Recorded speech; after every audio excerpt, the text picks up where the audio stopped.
Very good evening to all my dear students. Welcome back to my channel. मैं आपकी अपनी ma'am Meenu Chauhan आप बच्चों के लिए नया चैप्टर लेकर आई हूँ which is money and credit and it is for 10th class students. इस चैप्टर में आपको बताया जाएगा कि मनी का क्या इंपॉर्टेंस होता है और वो कैसे हमारी लाइफ में वैल्यूएबल रोल प्ले करती है। The use of money spans a very large part of our country in our daily life and have you ever wondered why transactions are made in money. क्या आप बच्चों ने कभी सोचा है कि अगर ये मनी ना हो तो हमारी डेली लाइफ की प्रॉब्लम्स कितनी बढ़ जाएंगी और हम चीजों को आसानी से खरीद और बेच नहीं सकेंगे। मनी एक्चुअली हमें ये बताती है कि कौन सी चीज कितनी क्वांटिटी में और कितने अमाउंट में हम परचेज कर सकते हैं। सपोज आपके पास 10 रुपीज है, आपने पार्ले जी का पैकेट जो 5 रुपीज का आता है, अगर आपके पास 10 रुपीज है दैट मीन्स आप 2 पैकेट उसमें 5 रुपीज के बाय कर सकते हैं। अगर ये मनी हमारे पास ना हो तो हमें कैसे पता चलेगा कि हमने कितने पैकेट कितने में खरीदना है। बहुत टाइम पहले जब करेंसी नहीं थी, जब कोई भी ऐसा मीडियम ऑफ एक्सचेंज नहीं था, तो लोग एक दूसरे से सामान के बदले में सामान एक्सचेंज करते थे which was called double coincidence of bonds. यानी कि दोनों तरफ से सामान बेचने वाला और सामान खरीदने वाला भी अगर रेडी हो तो उसको हम कहते हैं डबल कोइंसिडेंस ऑफ बॉन्ड्स। और वो आज भी हमारी लाइफ में कहीं ना कहीं एग्जिस्ट करता है which is also known as barter system. आपने देखा होगा गली में जो पुराने कपड़े लेने आते हैं वो कपड़ों के बदले में हमें बर्तन देते हैं, उसमें कहीं पर भी मनी इन्वॉल्वमेंट नहीं होता। हम उन्हें पैसे नहीं देते, ना हम उन्हें पैसे देते हैं ना ही वो हमसे पैसे लेते हैं। हम उन्हें बहुत सारे पुराने कपड़े देते हैं जो अब हमारे यूज में नहीं होते, वो उन कपड़ों को लेकर जाते हैं और उसके बदले में हमें तोल भाव करके जो बर्तन होते हैं लाइक कटोरियां, प्लेट्स, ग्लासेस वगैरह वो हमें देकर जाते हैं। तो this is called barter system where there is no need of money. और पुराने जमाने में भी ऐसा ही होता था। अगर किसी को गेहूं चाहिए या किसी को आटा चाहिए या किसी को शूज चाहिए या कपड़े चाहिए तो वो चीजों को एक्सचेंज कर लेते थे। लेकिन इसके लिए ये बहुत जरूरी था कि सामान बेचने वाला सामने वाले से जो सामान लेना है वो लेने को तैयार हो और देने वाला देने को तैयार हो, वरना ये डबल कोइंसिडेंस ऑफ बॉन्ड्स कभी भी पॉसिबल नहीं होता। इसका मतलब यही है कि दोनों तरफ से दोनों पार्टीज अपना सामान खरीदने और बेचने के लिए तैयार हैं। तो मनी हमारी ये एक बहुत बड़ी प्रॉब्लम सॉल्व करती है।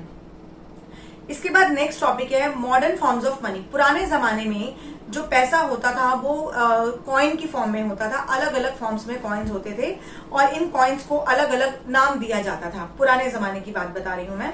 उसे हम कहते थे मीडियम ऑफ एक्सचेंज, यानी कि जिस तरीके से हम सामान खरीदें या सामान बेचें और हमें उसके लिए कोई भी एक जरिया मिले, that is called medium of exchange. तो मनी हमारी वो प्रॉब्लम सॉल्व करता है, it act as a medium of exchange. The next is thereafter came the use of metallic coins, gold, silver, copper coins and a phase which continued well into the last century. तो जो coins होते थे वो gold के, silver के, copper के coins होते थे जिनसे हम एक्सचेंज करते थे और सामान खरीदते या बेचते थे। अब करेंसी क्या है? Modern forms of money include currency, paper notes and coins. Modern form में हमारे पेपर नोट्स आते हैं, जैसे आपने देखा है 10 रुपए का नोट है, 50 रुपए का नोट है, 2000 रुपए का नोट है। तो ये जो करेंसी नोट्स होते हैं इन्हें हम कहते हैं मॉडर्न फॉर्म्स ऑफ करेंसी। आज की डेट में मेटल फॉर्म भी बहुत इंपॉर्टेंट रखती है, जैसे गोल्ड, सिल्वर एंड कॉपर। और हम आज की डेट में कार्ड्स यूज करते हैं इंस्टेड ऑफ कैश। वो कार्ड्स भी मॉडर्न फॉर्म ऑफ मनी है। आपने कार्ड स्वाइप किया, आपकी पेमेंट हो जाती है। That happens from bank to bank. आपका जो अकाउंट है वो उसमें लिखा होता है आपने कितना अमाउंट पे किया, बट इसके लिए बहुत जरूरी है कि आपके अकाउंट में उतना पैसा होना चाहिए जितना आपको जरूरत है। सपोज आपने 10,000 की पेमेंट करनी है तो आपके बैंक अकाउंट में कम से कम 15-20 हजार होने चाहिए, तभी आप 10,000 की पेमेंट आगे कर सकते हैं। Then why is it accepted as a medium of exchange? It is accepted as a medium of exchange because the currency is authorized by the government of country. ये जितना भी मॉडर्न फॉर्म है, currency हो गया, notes हो गए, coins हो गए, डेबिट कार्ड, क्रेडिट कार्ड, जितने भी कार्ड्स हैं ये सारे एक्सेप्टेड हैं हमारे कंट्री में। ये सारा सिस्टम एक्सेप्टेड है और and it is authorised by the government of the country. और ये हमारे देश की सरकार इसको ऑथराइज करती है, इसको इंपॉर्टेंस देती है और इसको यूज करने पर जोर देती है। The organisation is allowed to issue currency. Moreover the law legalise the use of rupee as a medium of payment and can not be refused in payment setting the transaction in India. कोई और other single individual organisation किसी भी देश में अपने मर्जी से currency allow नहीं कर सकती। इसके लिए RBI, reserve bank of India he currency issue करती है और उनके द्वारा इशू किया गया करेंसी, नोट जो भी है वही प्रेफरेबल माना जाता है उस देश में। Similarly deposit with banks. अब ये बैंक डिपॉजिट क्या है, बैंक का क्या इंपॉर्टेंट रोल है हमारी लाइफ में। देखो, हर साल हम लोग कुछ ना कुछ अमाउंट लिटिल बिट अपनी इनकम के हिसाब से बैंक में डिपॉजिट करते हैं। कुछ लोग एवरी वीक करते हैं, कुछ लोग एवरी मंथ करते हैं, उनका डिपेंड करता है कि उनका इनकम लेवल क्या है। तो जब आप बैंक में पैसा जमा करवाते हैं वो पैसा आपका सेफ है, उसका आपके पास पूरा एक रिटर्न रिकॉर्ड होता है कि आपने कितना पैसा अपने अकाउंट में किस दिन जमा करवाया। तो वो होता है डिपॉजिट विद बैंक। और जो आपका पैसा बैंक में जमा होता है उसके बदले में हर महीने बैंक आपको एक इंटरेस्ट देता है, एक ब्याज देता है। अब जो पैसा आपने बैंक में जमा करवाया, सपोज कभी भी आपको कोई इमरजेंसी होती है और आपके पास कैश नहीं है, तो आप अपने बैंक से वो पैसा कभी भी 24 आवर्स इन 7 डेज विड्रॉ कर सकते हो अपने एटीएम कार्ड से। एटीएम कार्ड का मतलब ही यही है कि you don't need to go to the banks, आपको बैंक्स जाने की जरूरत नहीं है। आपने अपने एटीएम कार्ड से कभी भी कहीं पर भी 24 आवर्स और 7 डेज आप बैंक से मनी विड्रॉ कर सकते हो, but still you must have that money in your bank. अब हमने बैंक में पैसा डिपॉजिट करवाया जिसके बदले में बैंक हमें हर महीने इंटरेस्ट पे करता है। Now people also have the provision to withdraw the money as and when they require. तो जब हमें जिस पैसे की जरूरत होती है हम उतना पैसा अपने बैंक से निकाल सकते हैं। Demand deposit offer another interesting facility. तो हमने अपने अकाउंट से जो अपना पैसा विड्रॉ किया उसे हम कहते हैं डिमांड डिपॉजिट। मतलब अपना ही जोड़ा हुआ पैसा हमने विड्रॉ किया, जब हमें नीड है तो वो कहलाएगा demand deposit. Now it is the facility which lends to the essential characteristics of the money that of medium of exchange. तो एक तरह से हमें हमारा बैंक मीडियम ऑफ एक्सचेंज को पूरा करने में हेल्प करता है। इसके बाद में आपको एक चीज और बताती हूँ कि बैंक हमें एक फैसिलिटी और देता है, that is a facility of cheque. Suppose you don't want to carry cash, कि आप अपने साथ कैश कैरी नहीं करना चाहते, तो आप चेक के थ्रू आपने चेक, हमें बैंक से चेकबुक मिलती है, उस चेकबुक का फॉर्मेट आपके बुक में है ऑलरेडी। उस पर आपने जिसको अमाउंट देना है उसका नाम, उस व्यक्ति का नाम आपने चेकबुक पर लिखना है। और अमाउंट दो तरह से लिखा जाएगा, एक नंबर सिस्टम में और एक वर्ड्स में। नंबर सिस्टम में आपने लिखना है 50,000 और फिर वर्ड्स में लिखना है 50,000। तो दो तरीके से आपने अमाउंट लिखना है और बाद में साइन कर देना है आपने। तो वो चेक आपका उस अकाउंट में, उस व्यक्ति के अकाउंट में जाकर ऐड हो जाएगा, आपको उसके लिए कैश कैरी करने की जरूरत नहीं है।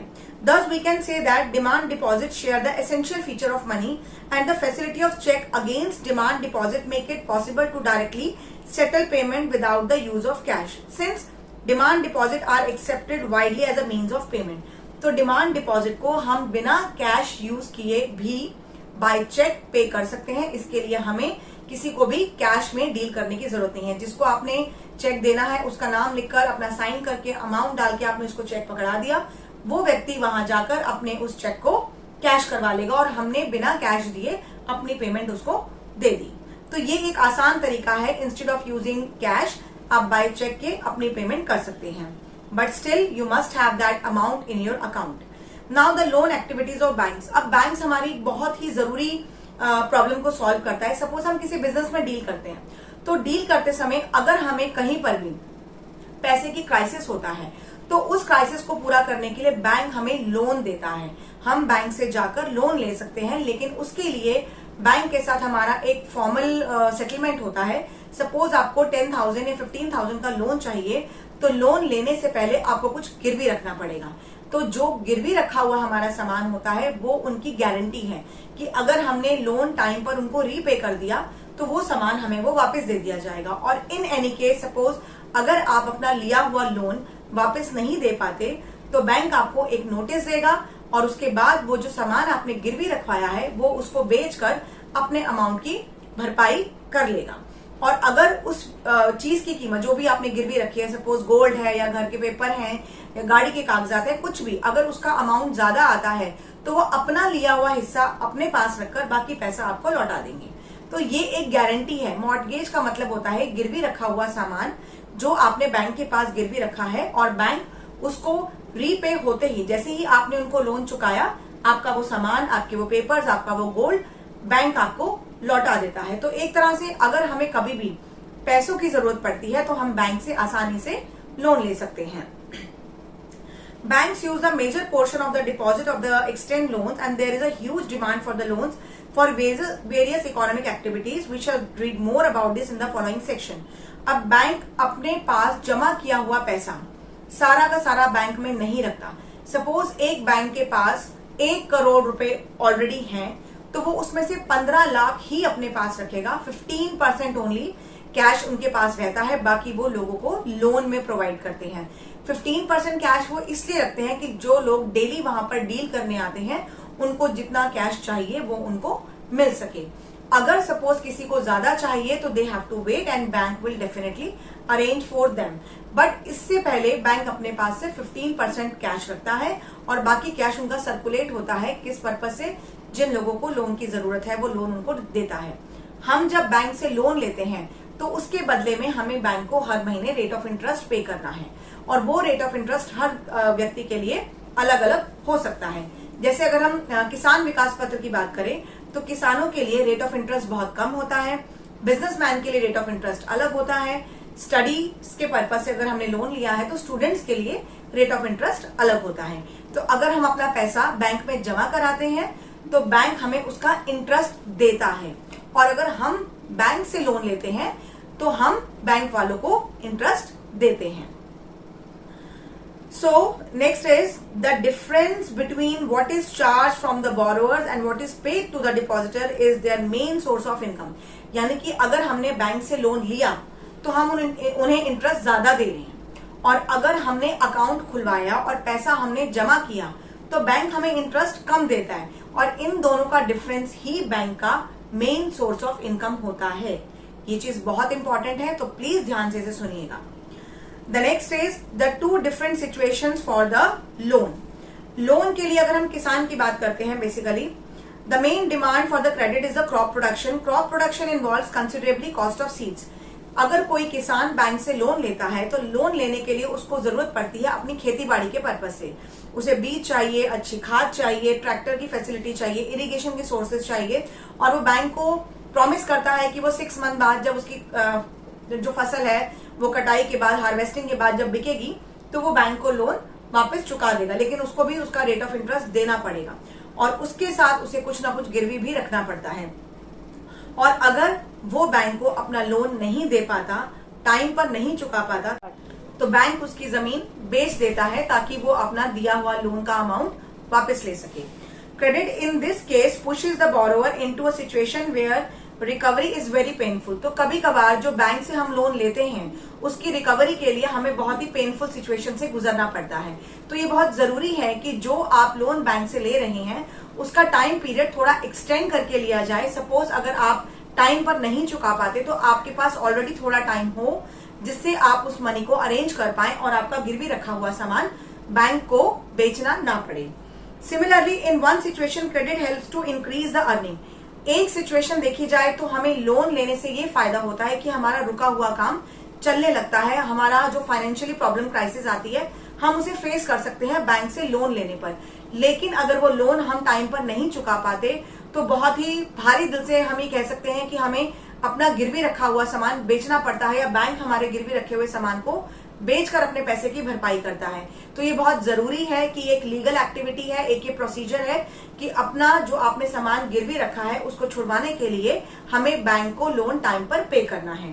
तो आज बस हम इस चैप्टर में इतना ही करेंगे। टर्म्स ऑफ क्रेडिट हम कल कंटिन्यू करेंगे। Till then don't forget to like, share and subscribe my channel, and if you have any doubt please comment me, I will help you out. Take care, bye.